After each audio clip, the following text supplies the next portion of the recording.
Chapter 4. Third, Wigglytuff hit the hard, rocky bottom. Third, Angus landed beside Wigglytuff. The mini torch went out. Wigglytuff blinked in the dim light. He wiggled his fingers, shook his arms and legs, lowered his head around. Nothing broken. He sat up and asked in a whisper, "Angus, are you alright?" "Ah," said Angus. Pounding feet sounded from high above. Then, boom, boom, boom. Was someone banging a gong? Wigglytuff heard whooping and shouting and shrieking. "Now what?" "Angus," whispered Wigglytuff, "I think maybe we have been kidnapped too." "This is the end," wailed Angus. "Bye, Wigglytuff. Nice knowing you." "Do not give up," said Wigglytuff. "We may yet escape." "Escape?" shouted a voice above them. "I don't think so." A small dagger-like stone came zooming down into the pit. And then another, and another. Wigglytuff and Angus shielded their heads with their hands, and the pointy stones rained down on them. "Ow! Ow! Ow!"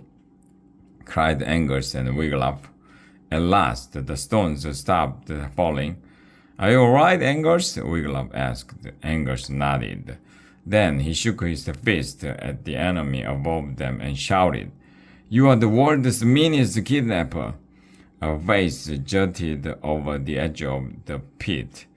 A pair of eyes looked gleefully down at Wigglytuff and Angus.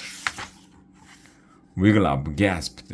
He had expected to see a cruel villain, but he found himself looking up at the face of a lad, a little lad.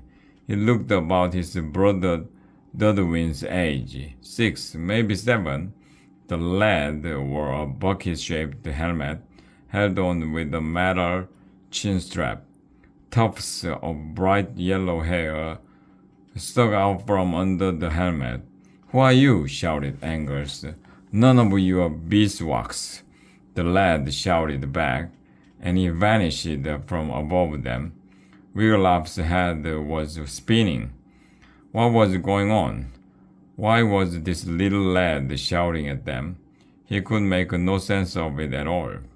"Have you been kidnapped?" called Wigglytuff. "Have you been kidnapped?" mimicked the lad. Wigglytuff looked up. There he was, peering down at them again. He had put on another helmet. This one had a metal nose guard. All Wigglytuff could see were his eyes and his grinning mouth. He was missing a front tooth. Now a second head appeared beside the first.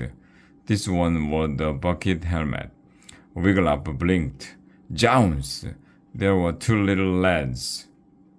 Angus began shouting, "No! Oh, no! Oh! Who is us?" "Angus, what is wrong?" cried Wigglytuff. "I wish it were a pair of demons," cried Angus. "Anything would be better than this." "What?" cried Wigglytuff. "Do you know these lads?" "Yes," wailed Angus. "They are my cousins, Bilgy and Margot." Wigglytuff looked up. Bilgy and Margot stood at the edge of the pit, grinning down at them. "Hello, Angus," said the lad with the bucket-shaped helmet. "Hiya, Angus," said the lad with the nose guard helmet. "Hiya," Angus sighed. "We came to rescue," Wigglytuff called up. "We don't want to rescuing," said Bilgy. "Yeah," said Margot. "We like it here." "Can you help us out of this pit?" asked Wigglytuff. "We could," said Bilgy, "but we won't." Then they both burst out laughing. "See, Wigglytuff," Angus groaned. "They are horrible." "Hey, guess what?" said Margot. "This is a dragon's cave, and the dragon will be back soon. He will be good and hungry." "Your friend is too bony for the dragon to eat," said Bilgy. "Yeah," said Margot, "but the dragon likes nice fat lads like you, Angus." "Ha ha," said Angus glumly. "Very funny." "Angus is dragon candy," said Bilgy. The two cracked up. Angus sat straight up. Speaking of candy, he said, I will give you some if you help us get out of here. What have you got?